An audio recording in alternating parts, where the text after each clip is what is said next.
National capital region transport corporation limited यानी कि NCRTC के तरफ से वेरियस पोस्ट पर ऑनलाइन रिक्रूटमेंट निकाली गई है, जिसके लिए ऑनलाइन एप्लीकेशन स्टार्ट हो चुकी है। तो आज की इस वीडियो में मैं आपको स्टेप बाय स्टेप बताने वाला हूं कि कैसे आप इस फॉर्म के लिए ऑनलाइन एप्लीकेशन कर सकते हैं। आपको ऑनलाइन एप्लीकेशन करते समय किन किन बातों का ध्यान रखना है, सारी चीज़ें आगे इस वीडियो में मैं आपको बताने वाला हूं।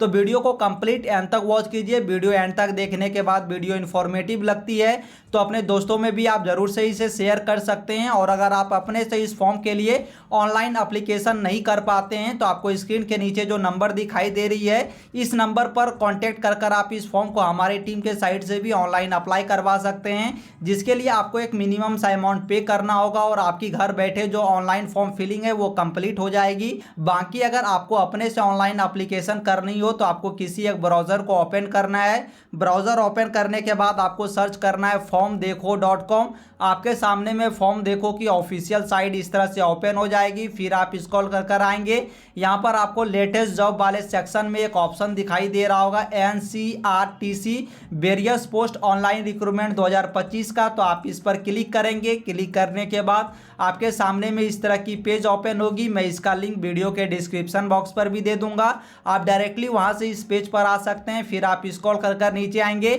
इसमें मैंने आपको इंपॉर्टेंट डेट्स, एप्लीकेशन फी और यहाँ पर क्वालिफिकेशन डिटेल सारी चीजें यहाँ पर मैंने इस पोस्ट पर दी हुई है। आप एक बार इसे अच्छे से रीड करेंगे कि अगर आप इस फॉर्म के लिए अप्लाई करना चाहते हैं तो आपकी जो क्वालिफिकेशन है वो क्या होनी चाहिए। आप एक बार इसे अच्छे से रीड करेंगे। फिर नीचे आने के बाद आपको यहाँ पर एक ऑप्शन दिखाई दे रहा होगा अप्लाई ऑनलाइन का।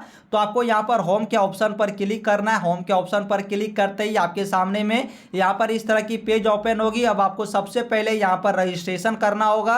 रजिस्ट्रेशन करने के लिए न्यू रजिस्ट्रेशन के ऑप्शन पर क्लिक करेंगे। आपके सामने में इस तरह की पेज ओपन होगी। आप एक बार इसे अच्छे से रीड करेंगे, नीचे आएंगे, बॉक्स पर टिक करेंगे, स्टार्ट एप्लीकेशन फॉर्म के ऑप्शन पर क्लिक करेंगे।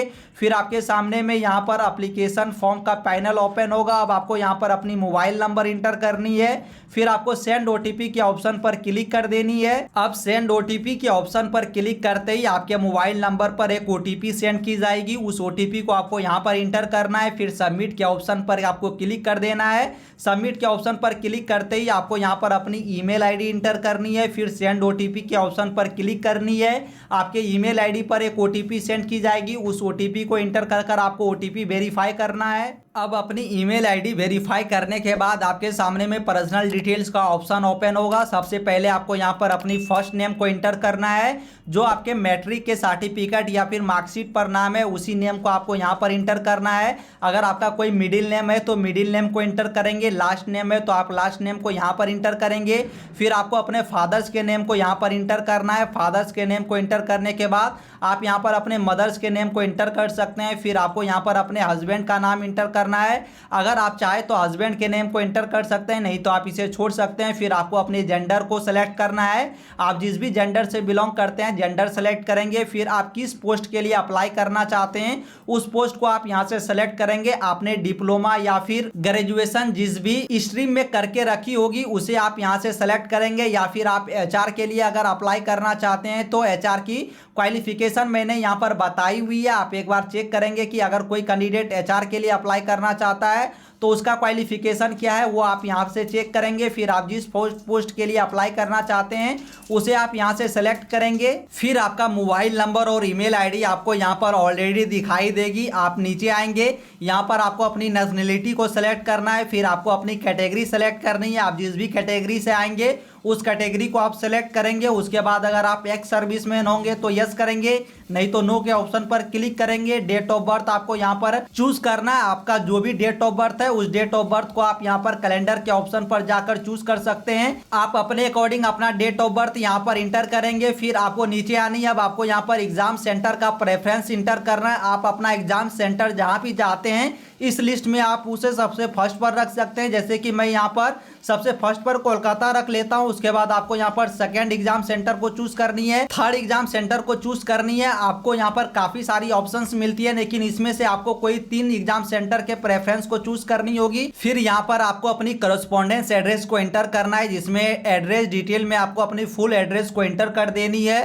फिर आपको अपनी स्टेट या फिर यूटी के नेम को यहाँ से सेलेक्ट कर लेना है। डिस्ट्रिक्ट आपकी जो भी होगी उस डिस्ट्रिक्ट के नेम को सेलेक्ट करेंगे। पिन कोड को आप यहाँ पर इंटर करेंगे। आपकी जो भी पिन कोड होगी उसे आप यहाँ पर अच्छे से इंटर कर देंगे। फिर आपकी जो करस्पॉन्डेंस एड्रेस है और परमानेंट एड्रेस है, अगर दोनों सेम होगी तो आप यहाँ पर इस बॉक्स के ऊपर टिक कर देंगे। और अगर आपकी दोनों एड्रेस अलग अलग होगी तो आप दोनों एड्रेस को यहाँ पर मैनुअली इंटर करेंगे। तो चलिए मैं यहाँ पर इस बॉक्स के ऊपर टिक करूंगा। उसके बाद आपको यहाँ पर कैप्चा दिखाई दे रही होगी, कैप्चा को आपको इंटर करना है, इस बॉक्स पर टिक करना है। फिर आपको सबमिट के ऑप्शन पर क्लिक कर देना है। फिर आपके सामने में यहाँ पर पर्सनल डिटेल्स की प्रीव्यू ओपन हो जाएगी। आप एक बार अपने प्रीव्यू को अच्छे से चेक करेंगे कि आपने अपनी जो भी डिटेल्स यहाँ पर इंटर की है वो डिटेल सही है या फिर नहीं है। अगर आपको आपकी सारी डिटेल्स यहाँ पर सही लगती है तो आप यहाँ पर कंफर्म डिटेल्स के ऑप्शन पर क्लिक करेंगे। और कोई डिटेल्स अगर आपको गलत नजर आती है तो आप यहाँ पर एडिट डिटेल्स के ऑप्शन पर क्लिक कर उस डिटेल्स को एडिट भी कर सकते हैं। तो चलिए मैं यहाँ पर कंफर्म डिटेल्स के ऑप्शन पर क्लिक करूंगा।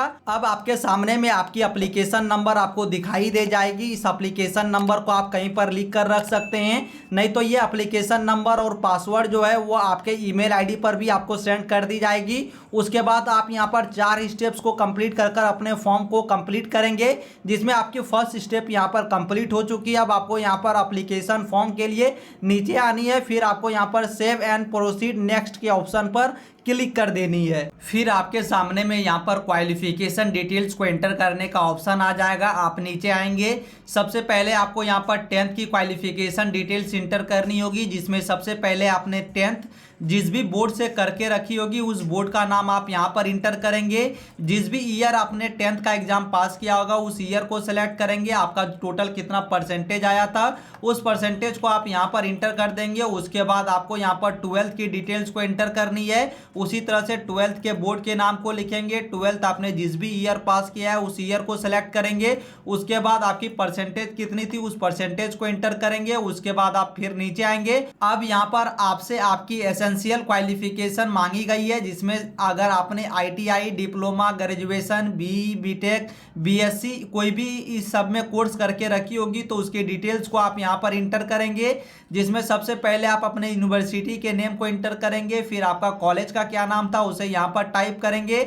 नेम ऑफ क्वालिफिकेशन आपका क्या था, आपने अगर बीटेक करके रखा था तो नीचे वाले ऑप्शन को सिलेक्ट करेंगे। अगर डिप्लोमा किया है तो ऊपर वाले ऑप्शंस को सेलेक्ट करेंगे। आप अपने अकॉर्डिंग यहाँ पर ऑप्शन सेलेक्ट करेंगे। ईयर ऑफ पासिंग आप यहाँ पर इंटर करेंगे।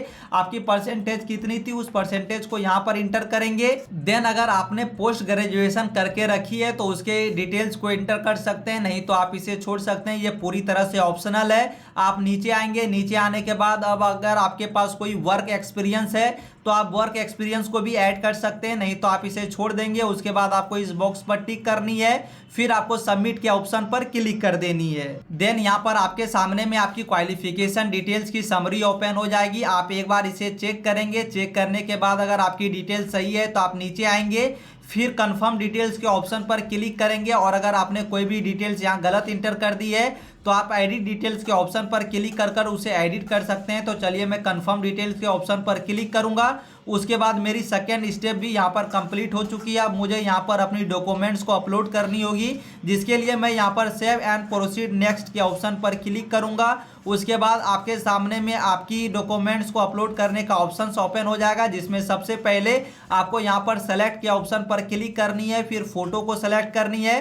फिर आपको अपनी फोटोग्राफ्स को अपलोड करनी है। उसके बाद आपको यहाँ पर अपलोड के ऑप्शन पर क्लिक कर देनी है। फिर आपके सामने में आपका फोटोग्राफ्स इस तरह से आपको दिखाई देगा। अब आपको यहाँ से अपनी सिग्नेचर को अपलोड करनी है। सिग्नेचर को सेलेक्ट करेंगे, चूज फाइल पर क्लिक कर अपनी सिग्नेचर को अपलोड करेंगे। सिग्नेचर आप व्हाइट पेज पर ब्लैक या फिर ब्लू पेन से कर यहाँ पर अपलोड करेंगे। उसी तरह से यहाँ पर कास्ट सर्टिफिकेट, 10th 12th की सर्टिफिकेट, उसके बाद आपकी एसेंशियल क्वालिफिकेशन की सर्टिफिकेट को आपको यहाँ पर अपलोड करनी है। सारी डॉक्यूमेंट्स को अपलोड करने के बाद यहाँ पर इस बॉक्स पर आपको टिक करनी है। उसके बाद आपको सबमिट के ऑप्शन पर क्लिक कर देनी है। अब जैसा कि आप देख सकते हैं कि मेरा डॉक्यूमेंट्स अपलोड भी कंप्लीट हो चुका है। अब मुझे पेमेंट करनी होगी। अगर आपके केस में आपकी पेमेंट नहीं लगने वाली होगी तो यहीं पर आपकी एप्लीकेशन की प्रीव्यू आ जाएगी। प्रीव्यू चेक करने के बाद आपको डाउनलोड करने का ऑप्शन आ जाएगा।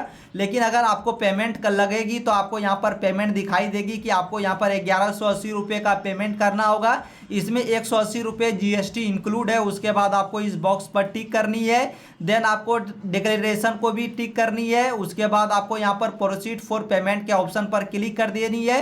पेमेंट करने से पहले अगर आप प्रीव्यू चेक करना चाहते हैं तो आप यहाँ पर प्रिंट फॉर्म के ऑप्शन पर क्लिक कर अपने फॉर्म की प्रीव्यू भी चेक कर सकते हैं। तो चलिए मैं यहाँ पर प्रोसीड फॉर पेमेंट के ऑप्शन पर क्लिक करूंगा। अब यहाँ पर आपके सामने में पेमेंट की पेज ओपन हो जाएगी, जिसमें पेमेंट से रिलेटेड आपको सारी चीजें दिखाई देगी। अब आपको यहाँ पर अपनी कंट्री को सेलेक्ट करनी है। आपकी जो भी कंट्री है उस कंट्री को आपको सेलेक्ट करना होगा। कंट्री सेलेक्ट करने के बाद आपको नीचे आना है। अब आपको यहाँ पर debit card, net banking, wallet, UPI, जिसके थ्रू भी आप पेमेंट करना चाहते हैं यहाँ से आप पेमेंट करेंगे। मैं यहाँ पर यूपीआई को सेलेक्ट करूंगा। फिर आपके सामने में यहाँ पर क्यूआर कोड ओपन होगी। आप इस क्यूआर कोड को स्कैन करेंगे, अपनी पेमेंट करेंगे। पेमेंट कंप्लीट करने के बाद आपको पेज कट नहीं करना है। पेज ऑटोमेटिक रिडायरेक्ट कर देगा आपको आपके एप्लीकेशन के फाइनल प्रिंट को डाउनलोड करने के पेज पर। वहां पर जाकर आप अपने फाइनल प्रिंट आउट को डाउनलोड कर सकते हैं। सो आई होप दोस्तों कि इस वीडियो को एंड तक देखने के बाद आप भी ये जो फॉर्म है एनसीईआरटी का, इसको ऑनलाइन अप्लाई करना आसानी से सीख चुके होंगे। अगर आपको कोई डाउट हो तो आप वीडियो के कमेंट बॉक्स पर पूछ सकते हैं। अगर आपको फॉर्म हमारी टीम के साइड से ऑनलाइन अप्लाई करवानी हो तो आप दिए गए नंबर पर कॉन्टेक्ट कर सकते हैं। बाकी अगर वीडियो इन्फॉर्मेटिव लगी हो तो वीडियो को लाइक कर दीजिए, अपने दोस्तों के साथ शेयर कर दीजिए। और अगर आप इस चैनल पर पहली बार आए तो चैनल को सब्सक्राइब कर भी रख सकते हैं, क्योंकि मैं ऐसे ही जॉब रिलेटेड वीडियोस को इस चैनल पर अपलोड करते रहता हूं।